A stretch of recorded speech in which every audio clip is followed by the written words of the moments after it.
le patron d'une grande entreprise française cotée, qui m'a certifié, qu'il le savait de source sûre, que Brigitte était un homme. Le livre d'Emmanuel Anison a donné lieu, en fait c'est le livre d'Emmanuel Anison, ce que peu de gens comprennent, c'est que le livre d'Emmanuel Anison a fait péter un câble à Macron. C'est-à-dire qu'à ce moment-là, là on est le 8 mars 2024, c'est-à-dire qu'à l'époque, Zoé Sagan médiatise l'affaire via son compte X sur les réseaux sociaux. Emmanuel Anison s'apprête à sortir un livre. Le livre doit sortir dans 3 semaines et sans doute l'Élysée a eu accès aux épreuves et c'est à ce moment-là qu'Emmanuel Macron prend la parole sur TF1. Je vous laisse revoir cette intervention. Le pire, je ne sais pas moi de le qualifier parce que c'est elle qui l'a vécu, mais quand vous avez... D'abord, il y a des petits gestes du quotidien et les vexations et les humiliations qui sont insupportables et qui continuent d'exister dans le comportement de certains. Et après, je pense que les pires des choses, c'est les fausses informations et les scénarios montés avec des gens qui finissent par y croire et qui en fait vous bousculent, y compris dans votre intimité, parce que j'en dirai pas plus. Je pensais au fait aux personnes qui disent que votre femme est un homme. Oui, c'est ça. Donc sur l'extrait d'Emmanuel Macron que vous venez de voir, vous avez deux choses. Vous avez ceux qui disent que ma femme est un homme et ceux qui finissent par y croire et qui s'immiscent dans votre intimité. À qui fait référence Emmanuel Macron quand il dit ceux qui finissent par y croire et s'immiscent dans notre intimité? Et bien à ce moment-là, figurez-vous qu'Emmanuel Anison, qui allait sortir un livre pour soi-disant débunker l'affaire, s'est senti visé, comme elle l'a raconté en avril 2024, au micro de Christophe Barbier sur Radio J. Là, il y a cette réponse d'Emmanuel Macron qui est très surprenante et qui est assez difficile d'expliquer. Peut-être, alors il savait que le livre allait sortir, peut-être que c'était aussi une manière d'y réagir d'office. Voilà, donc Emmanuel Anison, elle a pris cette sortie d'Emmanuel Macron comme une réaction préventive à la sortie de son livre. Donc ça veut bien dire qu'elle s'est sentie visée quand Emmanuel Macron a désigné ceux qui finissent par y croire et qui s'immiscent dans votre intimité, puisqu'effectivement, Emmanuel Anison, à la fin, était allé voir Jean Enoki en demandant simplement, c'est pas possible d'avoir 2-3 photos. Alors, Emmanuel Anison va nous parler maintenant de sa rencontre avec Jean-Michel Trogneux, ou plutôt du petit gros que les Macron présentent comme étant Jean-Michel Trogneux. Vous verrez, elle n'arrive même pas à dire qu'elle a rencontré Jean-Michel Trogneux, elle dit un Jean-Michel Trogneux. Donc j'ai rencontré un Jean-Michel Trogneux. Je vous laisse écouter. Il y a un Jean-Michel Trogneux qui existe vraiment, qui habite Amiens, qui est donc le frère officiel de Brigitte Macron, mais qui est d'une très très grande discrétion. Moi-même, je l'ai croisé, je suis allée voir à Amiens. Voilà, donc il est d'une très très grande discrétion et c'est donc un Jean-Michel Trogneux qui est le frère officiel. Donc en fait, c'est-à-dire que si vous voulez, elle a écrit un livre pour débunker l'affaire, que j'invite tout le monde à lire, il faut vraiment le lire. Si vous voulez, vous lisez Becoming Brigitte, vous lisez La plainte des Macron et vous lisez le livre d'Emmanuel Anison, L'affaire Madame, et vous faites votre idée. Mais enfin, si vous voulez, elle est censée avoir écrit un livre, elle dit un Jean-Michel Trogneux qui est le frère officiel.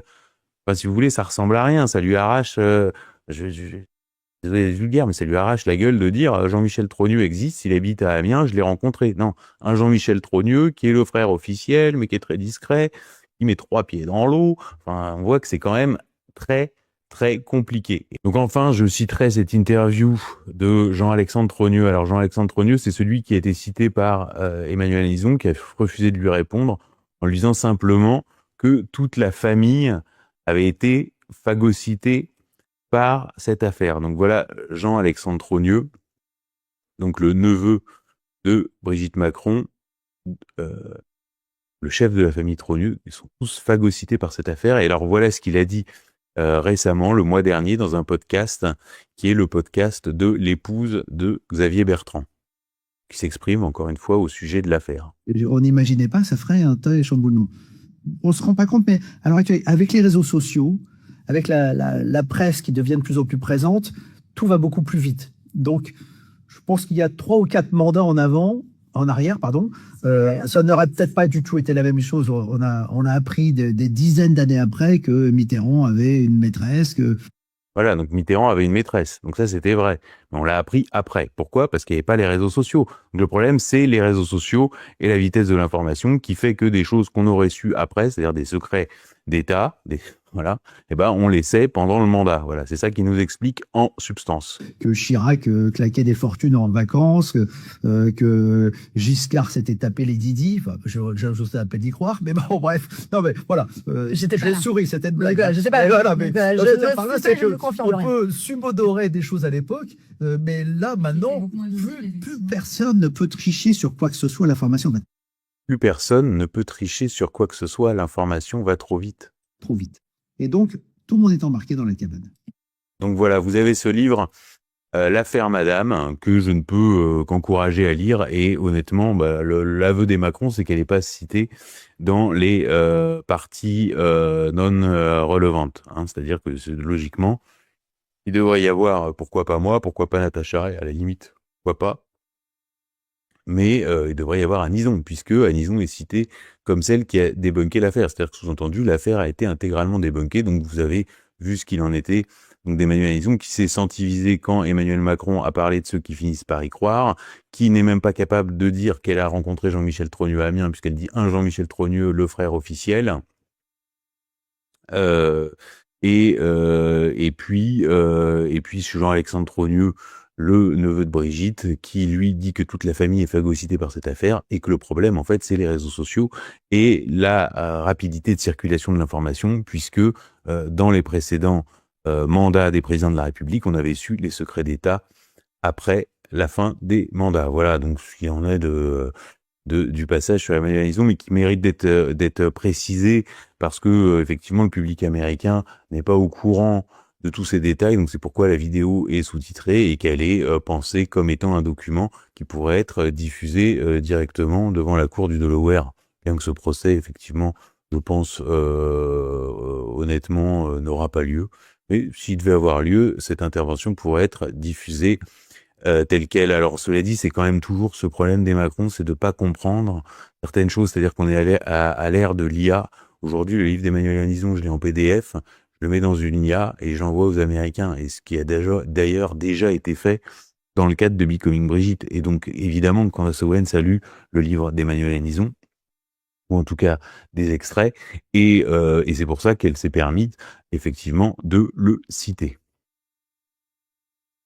D'ailleurs, ce livre contient des passages complètement dingues, puisque quand on reprend les conclusions auxquelles on arrive, c'est-à-dire qu'on a cet état civil avec deux individus, Brigitte Trogneux, épouse Osière, et Brigitte Osière, épouse Macron, donc usurpation d'identité, et nous avons un personnage qui fait le lien entre les deux parties de l'état civil, qui est André Osière. Donc André Osière devient donc le principal témoin de l'affaire. En fait, André Osière était le principal témoin de l'affaire, et la première photo de lui est sortie en avril 2019, trouvée donc par Sylvie Baumel, donc la photo de mariage. Depuis, on a eu la photo de lui sur son faire-part de décès en maillot de bain. Bon, c'était baroque, mais c'était bien lui, et depuis, les filles Laurence et Tiphaine ont diffusé des photos de lui sur leur compte Instagram, des photos de lui pour la fête des pères. Clairement, pour la fête des mères, on n'a pas eu droit à des photos d'archives. Enfin, passons. Donc, André Osière était le principal témoin, puisqu'il fait la jonction entre les deux parties, entre Brigitte Trogneux et Brigitte Macron, sur l'état civil. Donc, c'est le principal témoin. Et voici ce qu'écrit Emmanuel Anison. André Osière, selon son acte de décès, est mort le 24 décembre 2019 à l'hôpital Georges Pompidou, dans le 15e arrondissement de Paris, à l'âge de 68 ans. D'après Jean-Louis, mon cousin, sa compagne aurait retrouvé des billets, donc la dernière compagne d'André Osière. Sa compagne aurait retrouvé des billets pour l'Afrique dans la poche de sa veste et un sac avec beaucoup d'argent dedans. Il avait vidé ses comptes en banque, organisé son départ en douce, il rêvait tellement d'y retourner. Si ce qu'on a raconté à Jean-Louis est vrai, la réalité dépasse parfois l'imagination, même celle des défiants.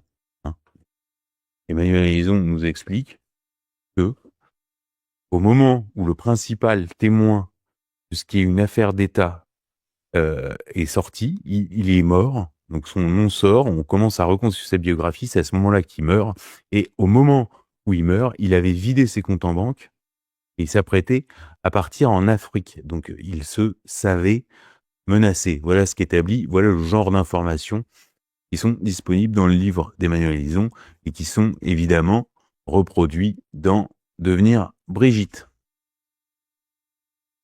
Donc voilà l'arbre généalogique de la famille Trogneux qu'on obtient en croisant les états civils et les évaluations de Face++, c'est-à-dire que vous avez Jean et Simone Trogneux avec des enfants, donc Jean-Michel Trogneux et Brigitte Trogneux. Donc les enfants de Jean-Michel Trogneux n'ont pas été élevés par Jean-Michel Trogneux, mais par un homme, un assureur amiénois très important qui s'appelle Albin Lello de la Simone. Voilà. Brigitte Macron, Jean-Michel Trogneux, est effectivement le référent maternel de Sébastien, Laurence et Tiffaine Auzière. Elle les a effectivement éduqués. Voilà, il n'y a pas de doute là-dessus. C'est leur référent maternel, mais biologiquement, c'est leur oncle. Voilà, selon les estimations de la reconnaissance faciale, recoupées et recroisées avec les états civils. Voilà ce qu'on obtient et voilà ce à quoi nous concluons. Alors, la plainte se poursuit. Alors, malgré tous ces faits indiscutables qui vont tous vers la conclusion que le président et Madame Macron n'ont pas menti sur leur identité ni sur leur histoire. On vient voir précisément que qu'ils aient menti sur leur histoire, c'est une évidence, c'est contesté absolument par personne, donc là vous mentez, et que vous ayez menti sur votre identité, on a un faisceau d'indices graves et concordants et des pièces à conviction qui permettent de l'affirmer. Et donc, Candace Owens n'a pas tenu compte donc de toutes ces preuves que les Macron n'ont jamais menti sur leur histoire ni sur leur identité, et elle a créé un cirque médiatique, ce dont est accusée Candace Owens. Donc, si vous voulez, c'est assez dérisoire. Alors, malgré les demandes de rétractation, en fait, les demandes de rétractation sont la preuve de l'actuelle malice. Donc, l'actuelle malice, c'est vous savez que ce que vous dites est faux, mais vous le dites quand même. Et les demandes de rétractation ne comprenaient que des pièces qui soit sont débunkées dans Becoming Brigitte, soit dans leur analyse objective prouvent la thèse défendue par Becoming Brigitte, qui est une affirmation. C'est même pas une thèse, ce sont des faits établis. Voilà, donc là, ensuite, il y a une liste des affirmations de Candace Owens. Alors, il y en a deux qui ont retenu mon attention. Tout est brouillon, c'est un peu n'importe quoi, mais que les Macron seraient engagés dans une histoire d'inceste, c'est-à-dire que leur histoire relèverait de l'inceste, et qu'ils seraient le produit du programme MK Ultra. Alors ça, c'est les deux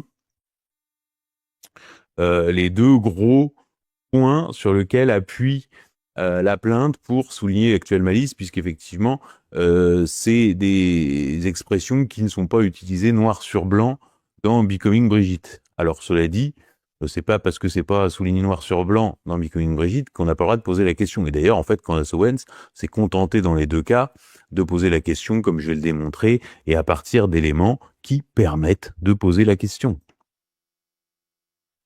Alors, pourquoi elle parle d'inceste? Donc, elle présente la photo de Jean-Jacques Trogneux, donc le fils de Jean-Michel Trogneux, et elle parle de sa ressemblance avec Emmanuel Macron. Donc, on parle de ça. Donc, ça, c'est Jean-Jacques Trogneux, le fils de Jean-Michel Trogneux, et puis ça, c'est Emmanuel Macron. Voilà. Donc, bon, les internautes soulignent tous, sur les réseaux sociaux, une ressemblance qui est étonnante. Surtout, moi, c'est ce que j'écris d'ailleurs, je dis à l'état civil, Jean-Michel Trogneux n'est pas l'épouse d'Emmanuel Macron, sinon il se serait appelé Jean-Michel Macron. Or, Jean-Michel Macron n'est pas l'épouse d'Emmanuel Macron, mais son père. Voilà, donc c'est ça qu'il faut mûrir comme réflexion. Donc, to reinforce this, she claimed Jean-Jacques Trogneux looks almost identical to Emmanuel Macron. Donc elle dit, nous avons potentiellement affaire à une affaire d'inceste, c'est potentiellement une affaire d'inceste, et pour renforcer sa déclaration, elle affirme que Jean-Jacques Trogneux, ouvrez les guillemets, ressemble presque à l'identique à Emmanuel Macron. Donc ça, c'est considéré comme une accusation d'inceste. Non, elle dit simplement que on peut se poser une question si c'est pas une affaire d'inceste, vu la ressemblance physique frappante entre Emmanuel Macron et Jean-Jacques Tremblay. Alors on peut trouver ça un peu léger, mais je dois dire que, si vous voulez, pour prouver la filiation, qu'est-ce que nous disent par ailleurs les Macron dans la plainte? Ils nous disent elle ne croit pas à la filiation biologique entre Brigitte Macron d'une part et Laurence et Tiffaine Auzière, puisqu'en fait, ce que nous établissons, c'est que ce sont biologiquement ses neveux, même si Brigitte est leur référent maternel, mais ce sont biologiquement ses neveux. Mais là, pour prouver que ce sont bien les filles biologiques de Brigitte Macron, on nous dit la ressemblance frappante entre elle et ses filles. Donc, si vous voulez, on peut pas poursuivre quelqu'un parce qu'il souligne une ressemblance physique frappante et répondre par une autre ressemblance physique frappante. Si vous voulez, c'est pas un argument, c'est pas du tout un argument scientifique. Bon, alors je ne dis pas qu'il y ait une ressemblance physique, c'est-à-dire ce qu'on appelle un air de famille. Toutefois, je note qu'il y a quand même une différence importante de volume de tête. Enfin bon, ce qui est important, c'est que la réponse des Macron à la ressemblance physique soulignée par Candace Owens n'est jamais qu'une autre ressemblance physique. Il n'y a rien de scientifique. Donc sur l'inceste, je vais juste prendre des citations des deux derniers présidents de la République, c'est-à-dire François Hollande et Emmanuel Macron lui-même. Donc, qu'est-ce que dit le François Hollande, qui les a vus arriver, qui a côtoyé intimement les Macron? Lui dit, ils sont leurs racines réciproques. Donc, c'est cité par Gaël Tchekalov dans un livre qui s'appelle Tant qu'on est tous les deux, publié chez Flammarion en 2021. Donc, ils sont leurs racines réciproques. Hein, c'est assez parlé. Et donc là, la deuxième citation, c'est Emmanuel Macron qui se raconte et qui raconte sa rencontre avec Brigitte, parce qu'en fait, il n'en finit pas de raconter sa rencontre avec Brigitte, ou est-ce l'inverse d'ailleurs? Est-ce l'inverse? Nous parlions de tout, et je découvrais que nous nous étions toujours connus. Donc nous, on était restés à 14, on découvre que c'est 13, et puis peut-être qu'on a déjà tout sous les yeux depuis le début, puisque Emmanuel Macron explique « Je découvrais que nous nous étions toujours connus ». Hein? Donc depuis quand? Depuis quand et pourquoi vous vous étiez toujours connus? Donc là, si la reine des preuves, c'est l'aveu, c'est pour ça que moi je parle de pièces à conviction, parce que je dis toujours la reine des preuves, c'est l'aveu, et l'aveu, on sait comment ça s'obtient, et moi je suis pas geôlier dans une prison moyenne-orientale. Mais là, pour le coup, on a un drôle d'aveu. Hein, nous parlions de tout, et je découvrais que nous étions toujours connus. Donc Emmanuel Macron, quand il s'est mis à fréquenter Brigitte, a découvert qu'il s'était toujours connu. Donc pour conclure sur cette histoire d'inceste, je vais simplement montrer un document qui est une audition à l'Assemblée nationale qui s'est produite dans l'enceinte de l'Assemblée nationale. Là, c'est pas un podcast dans un pays étranger, c'est dans l'enceinte de l'Assemblée nationale, lors de la commission d'enquête parlementaire sur l'inceste. Une auteure qui s'appelle Cécile C a expliqué les mécanismes de l'inceste sur lesquels elle a beaucoup travaillé. Et figurez-vous qui elle a cité? Elle a cité Emmanuel et Brigitte Macron. Alors est-ce que Cécile C est poursuivie pour s'être posé cette question que finalement beaucoup de gens se posent?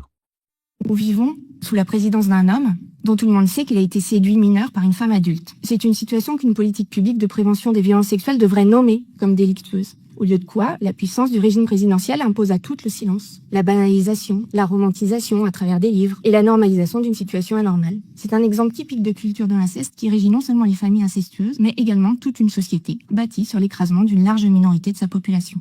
Donc voilà, Cécile C, ça se passe de commentaires. Donc le passage sur l'inceste, bon, on a une sorte d'aveu d'Emmanuel Macron en contrepartie les preuves apportées pour prouver la filiation biologique entre Brigitte Macron, Laurence et Tiffaine Auzière et une simple ressemblance physique. Donc à une ressemblance physique peut répondre une ressemblance physique. Nous avons la déclaration d'Emmanuel Macron sur le fait qu'il a découvert en fréquentant Brigitte qu'il l'avait toujours connue, et nous avons dans l'enceinte de la représentation nationale une intervenante qui apportait exactement le même type d'accusation. D'ailleurs, en développant un concept très intéressant qui est le concept d'exhibé caché, qui est en fait le criminel qui revient toujours sur les lieux du crime.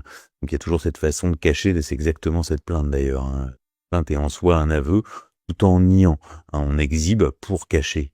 Et le concept qu'a développé Cécile C et qui est très pertinent pour comprendre la psychologie des Macron et cet exhibitionnisme forcené qui aujourd'hui les pousse justement à engager la France devant la justice du Delaware à partir d'une affaire qui relève de leur histoire privée. Donc on poursuit sur les accusations fausses et diffamatoires de Candace Owens, qu'il a été sélectionné spécialement, donc abusé et sélectionné pour devenir le leader de la France, par on ne sait quel groupe secret d'élite qui le contrôlerait. Donc Emmanuel Macron, donc là c'est l'accusation de Candace Owens, c'est un résumé de l'accusation. Donc en fait c'est faut voir les propos précis, voilà. Mais rien qu'en se tenant à ce résumé accusatoire, donc Emmanuel Macron a été propulsé sur le devant de la scène par des groupes élitistes, alors que son histoire était basée sur un détournement de mineurs et que Brigitte Macron semble avoir l'ascendant psychologique sur lui. Donc là, ça renvoie encore une fois à l'accusation de MKUltra. Alors je vais simplement citer un extrait d'un livre de Marc Andevelde, qui est un journaliste de gauche, et qui résume à peu près ce qui est reproché à Candace Owens. C'est lors d'un dîner chez Alain Minc, à l'été 2014, que la future première dame a estimé que son mari devait se jeter dans le grand bain de la présidentielle dès 2017 et ne pas attendre 2022, comme de nombreuses personnes lui conseillaient alors, car son âge, disait-elle, deviendrait un handicap indépassable pour le couple. On ne peut pas attendre 2022, car on a un énorme problème. Le problème, c'est moi, c'est ma gueule, donc il faut accélérer. Ils sont un seul, remarque un intime du couple. Elle a sûrement une ambition politique plus forte que lui, ose un autre. Ses confidences en disent long sur son véritable rôle éloigné des plans com élaborés pour la presse people et audiovisuelle. De nombreux participants à la campagne s'en sont vite aperçus. L'un d'entre eux va même encore plus loin dans l'analyse. Brigitte a créé l'homme, l'envie, l'être qu'il est. Le phénomène, la machine Macron, elle l'a pensé.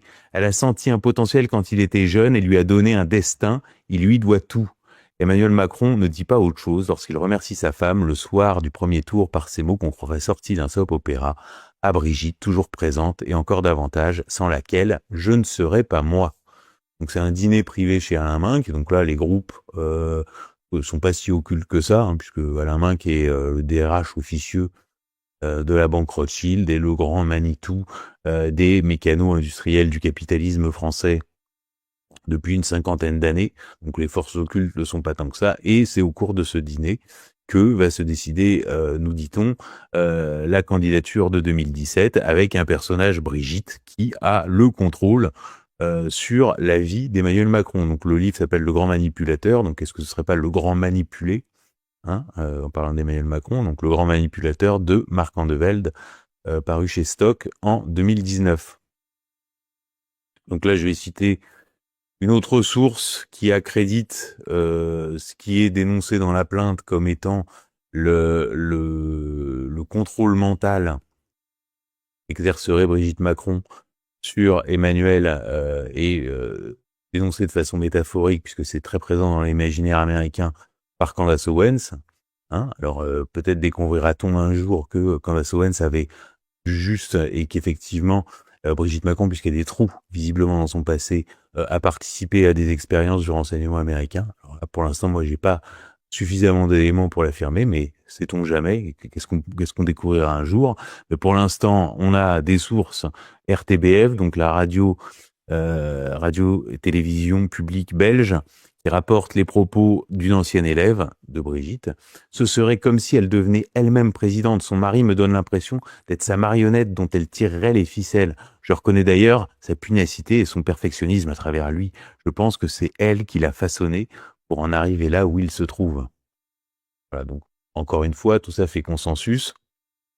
Et pour revenir aux groupes occultes qui aurait mis ce couple basé sur un détournement de mineurs et sur une usurpation d'identité au pouvoir pour mieux les contrôler, puisque vous avez des leviers de chantage de cette nature, vous contrôlez les hommes politiques. Donc, The Calculated Rise of Emmanuel Macron, donc l'article du Wall Street Journal qui est le portrait d'Emmanuel Macron lors de son élection. Et de son élection, The Calculated Rise, ça veut dire l'ascension programmée.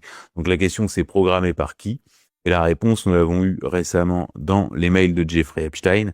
Emmanuel Macron est présenté dans ce mail à Jeffrey Epstein comme celui qui veut diriger l'Europe, peut-être même le monde. Voilà, donc tout ça est très sourcé et très inquiétant.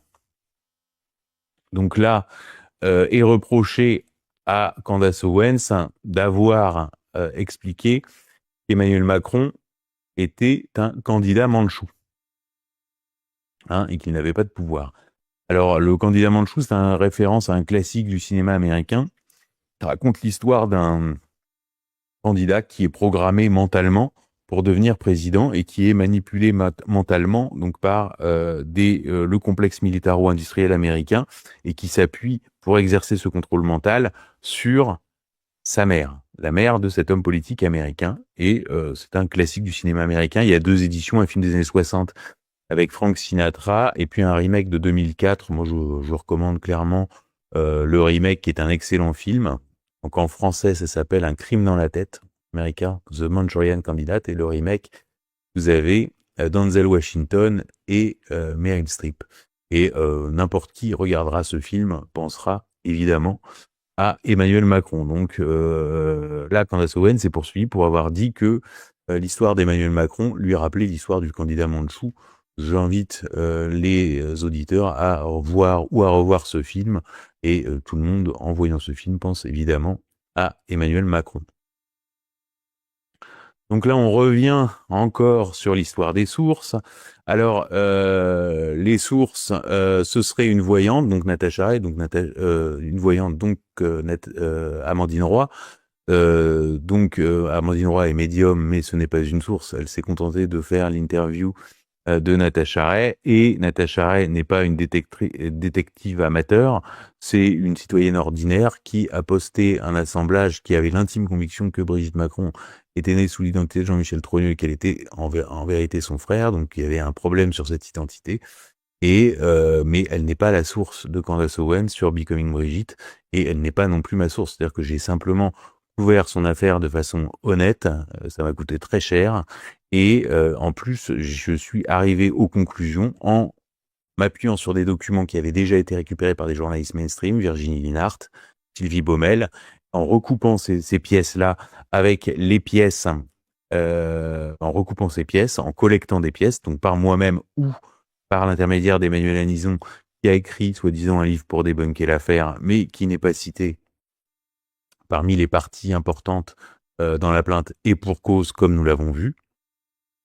Et donc j'ai recoupé, et puis j'ai conclu moi, nous avons recoupé les pièces et j'ai conclu moi, que Natacha Ray avait globalement raison. Mais Natacha Ray est en aucun cas ce qu'on appelle une source. Quand vous couvrez une affaire, la personne dont vous couvrez l'affaire n'est pas une source. Quand vous couvrez le procès de Nicolas Sarkozy et Claude Guéant sont pas des sources. Vous couvrez une affaire. Donc l'affaire Trogneux, qui sont les poursuites engagées par les familles Ozière et Trogneux contre Natacha Ray, qui en substance affirmait que Brigitte Macron était née sous l'identité de Jean-Michel Trogneux. Donc c'est moi la first source. Donc là, on a encore le bullshit de Natacha Ray et Amandine Roy. Et donc Xavier Poussard, qui est l'ancien rédacteur de Faits et Documents, une lettre d'information connue pour son antisémitisme et ses théories du complot.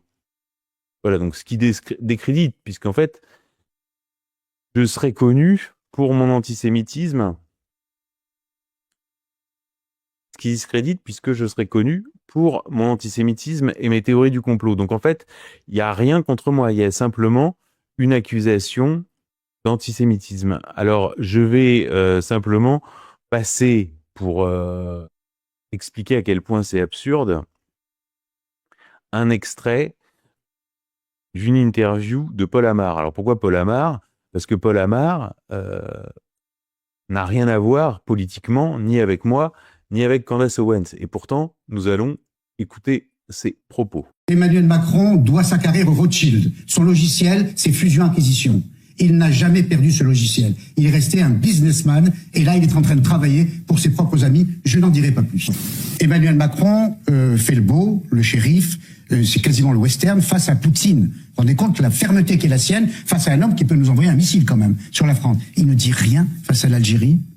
Boualem Sansal, ce magnifique écrivain qui va peut-être mourir en prison, il ne fait rien pour le libérer. Posez-vous pour le coup la question. Pourquoi se tait-il? Alors pourquoi? Parce que l'Algérie fait pression sur lui. Parce que l'Algérie a les moyens de faire pression sur M. Macron. Quels moyens? Donc voilà, à la fin, effectivement, sur le plateau de CNews, Paul Amar est coupé, mais on voit bien qu'il fait effectivement référence au passé algérois de Brigitte, qui est une des pièces à conviction de ce dossier. Donc qu'est-ce que nous dit Paul Amar? Paul Amar nous dit que Emmanuel Macron doit sa carrière au Rothschild et qu'il est contrôlé par des puissances étrangères de par le passé de Brigitte Macron. C'est-à-dire exactement ce que dit Candace Owen, exactement ce que je dis. Pourtant, Paul Amar, politiquement, il est à l'opposé de ce qu'incarne Candace Owen ou de ce que je peux incarner, puisque Paul Amar a été le directeur, je crois, des programmes ou le directeur de l'antenne de Even Cat News, qui était la chaîne israélienne pour le public francophone de Patrick Drahi. Donc Paul Amar est complètement éloigné de nous. Mais si on veut, Hannah Arendt a un concept qui s'appelle avoir des mondes communs. Et le monde commun, ce sont les faits. Et les faits, ils sont indiscutables. Et ils sont indiscutables pour Candace Owen, pour Xavier Poussard, comme pour Paul Amar. Et donc, dans cette plainte, venir glisser la question de l'antisémitisme, c'est-à-dire, en gros, de la question juive, c'est vraiment hors de propos. Et de la part de Macron et de ceux qui les ont placés au pouvoir, c'est dégueulasse dans un premier temps, cette instrumentalisation de la question juive et de l'antisémitisme, mais à terme, c'est même dangereux. Hein, c'est même dangereux.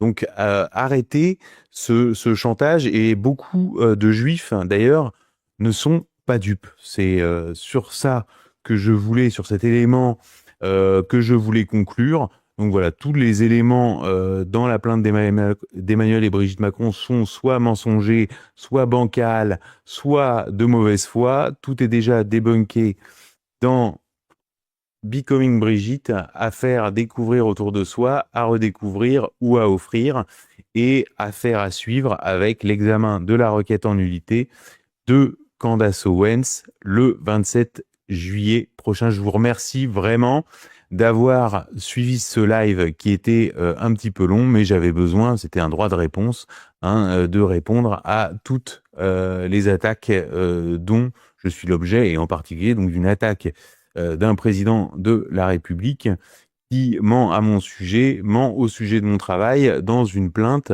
destinée au public américain, dans le cadre de ce qui est en fait une opération de relations publiques, en s'imaginant effectivement que les journalistes ne vont pas s'y intéresser. D'ailleurs, là, ils ont bien raison, puisque finalement, personne, j'ai découvert, les gens m'ont appelé, personne en fait n'avait lu ce document de 250 pages, donc je remets en description les tests de reconnaissance faciale. Donc vous avez le lien. Donc faites les photos, donc on part sur la photo de mariage, donc faites des photos, prenez une photo de vous d'identité à 21 ans, prenez des photos de vous par la suite à partir de 33 ans jusqu'à 43, 53, etc. Voyez les résultats obtenus. Si une procureure nous entend, qu'elle considère, qu'elle analyse les pièces, qu'elle regarde le livre, qu'elle fasse elle-même des essais et qu'elle voit et qu'elle comprenne que l'usurpation d'identité est établie à partir de pièces à conviction, de faisceaux d'indices graves et concordants, de pièces à conviction, et qu'une enquête préliminaire soit ouverte pour montrer que nous sommes toujours dans une démocratie où existe effectivement la séparation des programmes.